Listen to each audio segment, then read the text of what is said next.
Hi everybody, it's Julia, your trusted travel expert, helping you find that je ne sais quoi wherever you are in the world. And I wanted to do a sort of update on my rules for road trips, because the last one I did was 4 or 5 years ago and is frankly pretty out of date, even though that information is still valid. It's old. I used paper maps. Who uses paper maps? No. So some of my I have about 5 kind of general rules for a road trip. And the first thing I really suggest doing is looking at the places that you want to go and kind of plotting them out on a map before you plan your route and before you plan where all you are going to want to spend the night.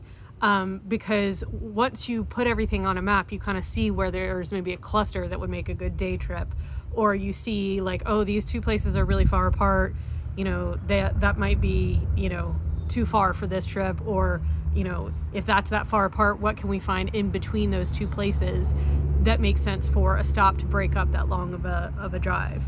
And that's where sort of the artistry of road trip planning comes into play. It's one of my favorite parts about road trip planning, and that's why also doing a bit of research on the area to make sure there's not some hidden gem in that area that you don't know about is really important when you're plotting out in the beginning.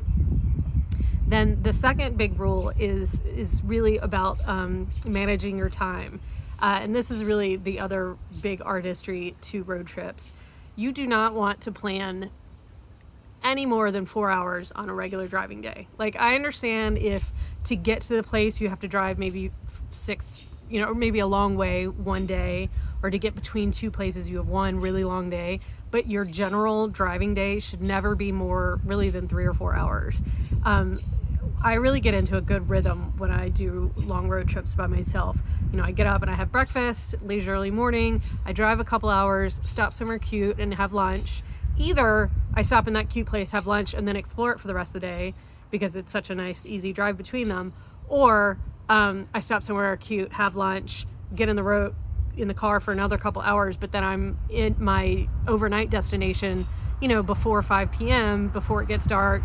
And so I can still, wander around a little bit, get my bearings before dinner, before exploring.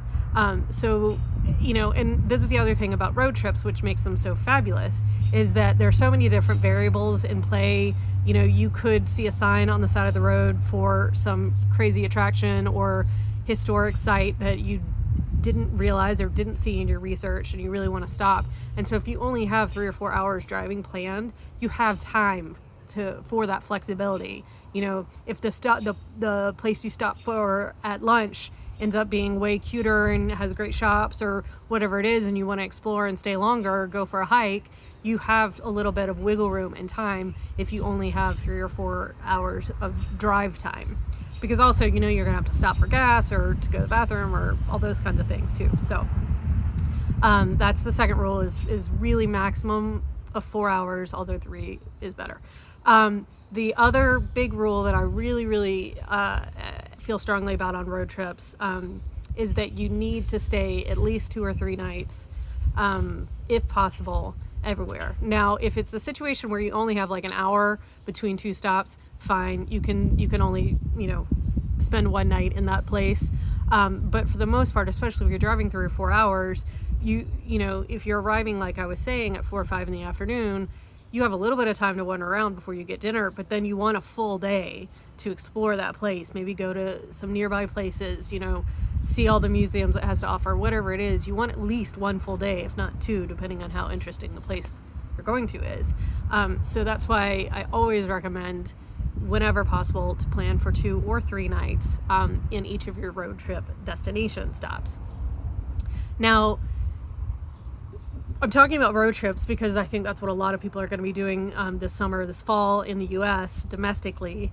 So this issue may not be as much of a problem as if you were doing it in Europe somewhere, or even going from the U.S. to Canada or something like that. But if you're renting a car for your road trip, you need to make sure that if it's not a round trip, you're picking it up and dropping it off at the same airport.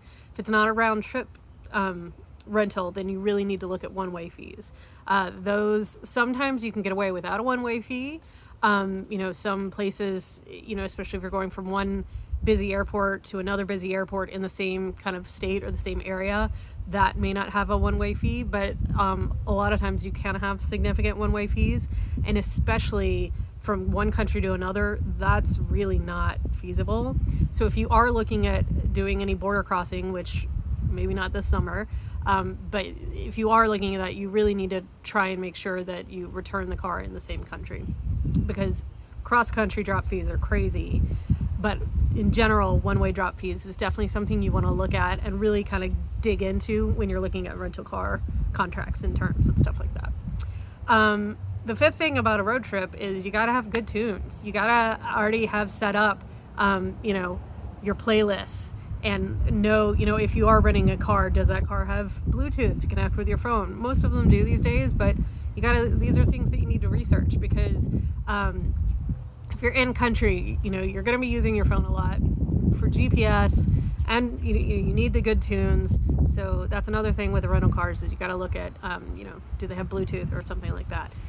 In Europe, if you're renting a car in Europe, I would look at or think about adding the GPS, or making sure the car has GPS built into it, or you rent the GPS device, because it really saved my bacon several times in many different countries, Scotland, France.